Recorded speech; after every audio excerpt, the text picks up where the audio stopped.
What is up, everybody? Jester here, and today I'm going to show you some hidden bonuses for your starship that you might not know about. Since we've been on this kick about starships here lately, this is something that not a lot of people know, and I think it needs to be more out there. Let's get into it. We start our journey today at the Space Anomaly. Now, just know that you're going to need to have played the Artemis quest line or the main quest line for a little while, and this comes unlocked as part of that quest line. Shouldn't take you too long. It depends on how long it takes you to get off your first planet. But inside of here, there's tons of stuff to do. One of which is the Quicksilver vendor. And this guy has got tons and tons of stuff that you can buy using the third currency in the game, Quicksilver, for your base. Or you can get a living egg, or you can get titles, a whole bunch of different stuff that you can purchase here using Quicksilver. Today we're going to be looking for the figurines, or what's called the bobbleheads. There should be 6 of these total, and then we're also going to be looking for the Starship Trails.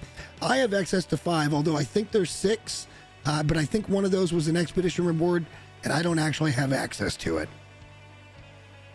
To get started earning Quicksilver, and I know that you do get a little bit during the Artemis quest line, just stay on the Anomaly and go to the Nexus. And here you're going to find these type of missions, which will get you 400 Quicksilver per.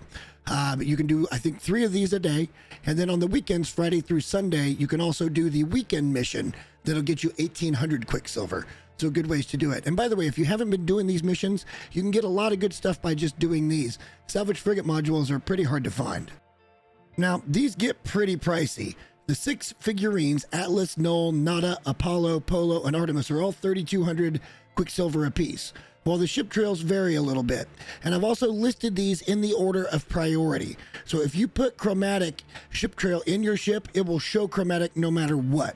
Whereas stealth, if you want that to show, it can be the only one. So just keep that in mind when you start adding these to your ships. Now, as you can see, I've taken out all the upgrades from my ship. I've just stored them down in storage, just so you can kind of see what the results are. We're going to start with the Atlas, because it is supposed to give you plus 50 light years on your hyperdrive range. And by the way, these are super easy to craft. It just takes 10 carbon to build this thing. Just go ahead and click on a tech slot and put it in, and sure enough, on the right side there, you see we went up to 271, which is actually above 50, but I think that's going to even out when we get the upgrades and stuff put into the ship. The Null figurine is supposed to give you a 0.05 shield boost. And sure enough, when you get it installed, it does bring the shielding up just a little bit. Not a whole lot, but a little bit. And, you know, every little bit helps when it comes to shielding in a firefight. The next 2, I had a little bit of trouble quantifying what they actually did. The Nada bobblehead is actually supposed to be a minus 10% launch fuel cost, and that's not going to show up in the stats anywhere, and it's probably not worth the tech slot if you've got all your launch thrusters upgraded anyway. So if you want to, by all means go ahead, but you can't see it in the stats. The second one you can't see in the stats either, and that's going to be the Apollo figurine. At least I couldn't see it on this ship. This is supposed to be a plus 8 damage for ship's weapons, and it doesn't show up. We're still stuck at 335.1. But this one, if it is truly a plus 8 damage, I definitely want to go ahead and install it just so I've got it in, and even if it is kind of a phantom number. The final 2 bobbleheads are going to be kind of special, and that's going to be Polo and Artemis. Polo features a 5% maneuverability bonus, while Artemis has a 5% boost bonus.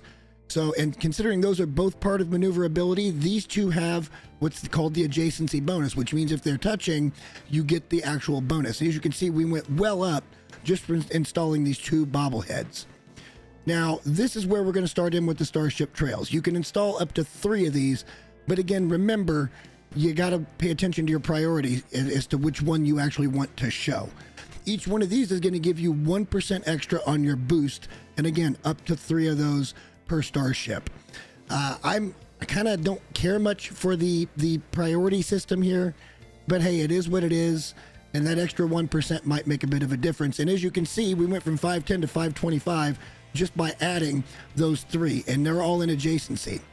If you decide that you want to supercharge these things, it gets even better, because here we can just take these and put them in our supercharge slots, which we've got pretty good supercharge slots here on this.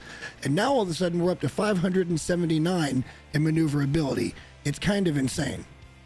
Where this experiment got really fun for me was when I started putting in my Pulse engine upgrades.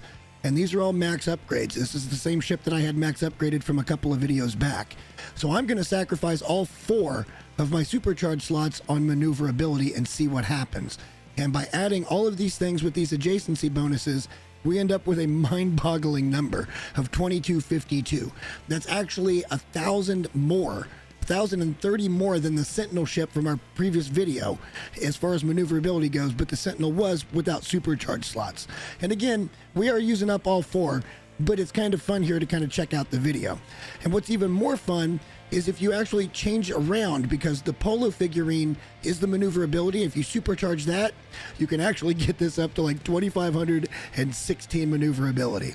And whether or not this translates to an actual fight and I can outturn anything in the verse, I don't know. But that number is just astounding to me. It's just massive. Never seen one that big. So now that I've shown you exactly what these things will do, let me go ahead and get everything reinstalled upgrade-wise, and I'll show you the finished product. And honestly, this was the best ship in the video we did on which is the best fighting ship, and we did that without any supercharged slots. So as you can see, we've lost just a hair of damage potential at 0.3. We did go up in shield strength by about 1.5 points. Our hyperdrive range is up over 100 light years, and maneuverability off the charts. So we really haven't lost anything, and this was the best fighting ship with nothing supercharged. So we could leave it this way and probably have a pretty good time, but I guess time will tell. I'll fight with it and we'll see what we want to do going forward. So as you can see, using these bobbleheads and these starship trails can be very, very helpful when you're getting your ship upgraded. Gives you a little bit of a perk, and a little bit can go a long way sometimes. Hopefully you guys appreciate the information. If you do, please like the video and subscribe to the channel. We're going to be starting some live streaming here in the next week or so, and lots more of No Man's Sky to come. So until next time, guys, thank you so much for watching. We'll see you soon. Bye.